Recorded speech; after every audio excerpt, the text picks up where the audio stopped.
اللہ تعالیٰ فرماتے ہیں کہ یا ایھا الذین آمنوا استعینوا بالصبر والصلاۃ.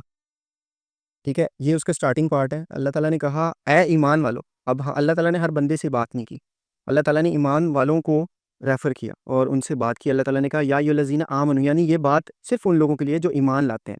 اللہ تعالیٰ نے کہا یا ایھا الذین آمنوا استعینوا بالصبر والصلاۃ، یعنی استعانت یعنی ہیلپ مانگو، اللہ کی مدد مانگو. کس پوائنٹ میں؟ پریشانی کے وقت میں. استعینوا بالصبر والصلاۃ، صلاۃ اور صبر کے ساتھ. ٹھیک ہے، یعنی جب کوئی پریشانی آ جائے، کوئی تکلیف آ جائے، اللہ اسٹریٹجی بتا رہے ہیں کرنا کیا ہے کہ آپ نے پہلے نماز کو پکڑ لینا ہے صلاۃ کے ساتھ، اللہ کو یاد کر کے. ٹھیک ہے، اور صرف صلاۃ یہ نہیں ہے کہ نمازیں پڑھنا، اللہ کو یاد کرنے کو بھی صلاۃ کہا جاتا ہے. یعنی اللہ کو یاد کریں اور صبر کریں.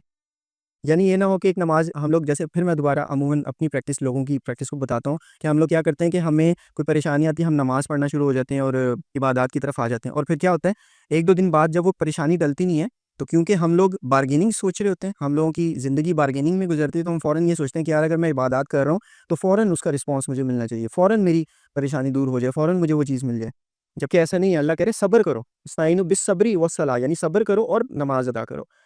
تو اور آگے پھر اسی آیت کے آخری پارٹ میں اللہ تعالیٰ نے فرمایا کہ ان اللہ مع الصابرین، اللہ تعالیٰ صبر کرنے والوں کے ساتھ ہے. دیکھیں اب ادھر اللہ تعالیٰ یہ بھی کہہ سکتے تھے کہ ان اللہ مع المصلین، یعنی کہ نماز پڑھنے والوں کے ساتھ اللہ تعالیٰ، مگر اللہ نے کہا اللہ تعالیٰ صبر کرنے والوں کے ساتھ ہے، کیونکہ اللہ کو پتہ ہے کہ صبر کرنا نماز پڑھنے سے زیادہ مشکل کام ہے. ایک انسان عبادت گزار ہو سکتا ہے، اللہ تعالیٰ جگہ جگہ قرآن پاک میں کہتے ہیں کہ جب ہم ان کو اپنی فیورز دیتے ہیں، اچھی چیزیں دیتے ہیں، تو یہ اللہ کا شکر ادا کرتے ہیں، اور جب کوئی تکلیف دیتے ہیں تو یہ پریشان ہو جاتے ہیں اور کفر کرنا شروع ہو جاتے ہیں. تو اللہ کہہ رہے ہیں کہ صبر کرو اور نماز پڑھو.